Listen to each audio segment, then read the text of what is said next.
আমরা এখন জাম্পুরার ভর্তা খাবো। গাছ থেকে পেরে অনেকগুলো জাম্পুরা দেখা যাইতেছে, হয়তো ক্যামেরা রোদের কারণে আসতেছে না।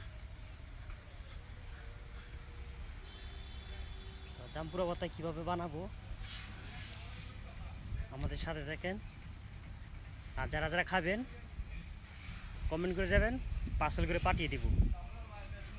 আমরা জাম্পুরা পারবো এখন। হ্যাঁ বড় ডেফার বড় লাপাই না ওই পাশে যাইয়া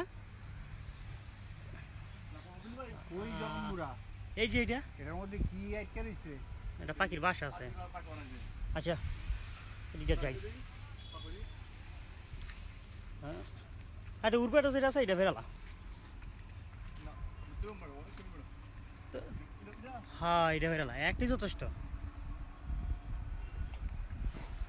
বডি মানে দিস হ্যাঁ ফিরে আসা উড়বে লাভ পাওয়া যেত না একটাই যে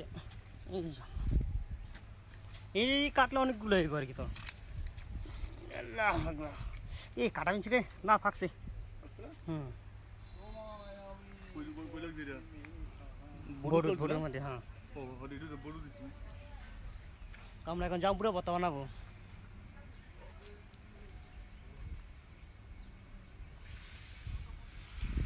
সেই থাকেন পরিবেশটা কিন্তু সেই ক্যাফেতে এসে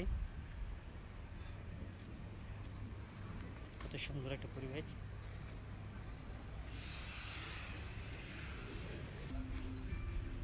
প্লেট তাক প্লেটটা রেখে ঘরে এটা মেরে সব সারা মিষ্টি নেই মিষ্টি মিষ্টি তো লাল হয়েছে মোটামুটি।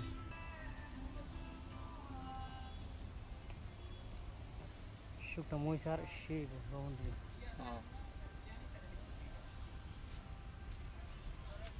আমরা এখন জাম্পুরা ভাত খাবো এই গরমের মাঝে।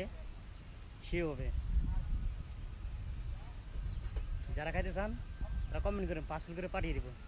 কি গো বন্ধু?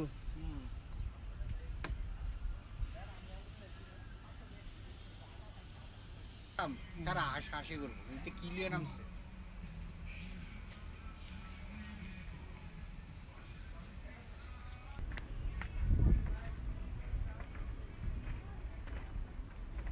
কত সুন্দর পানি।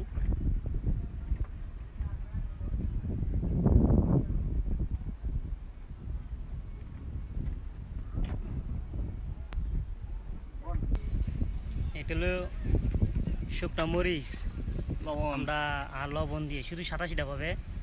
আমরা শুকনো মরিচগুলো আগে আগুনে মানে পুরলাম আর কি, ঝাল হয় বেশি, সাথে সরষের তেল অ্যাড করলাম।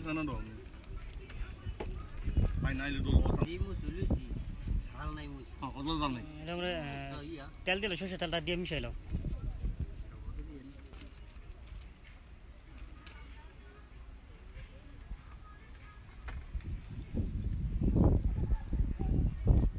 কক্সবাজার যাইয়া যদি তোমরা যদি মনে করো এই না যাও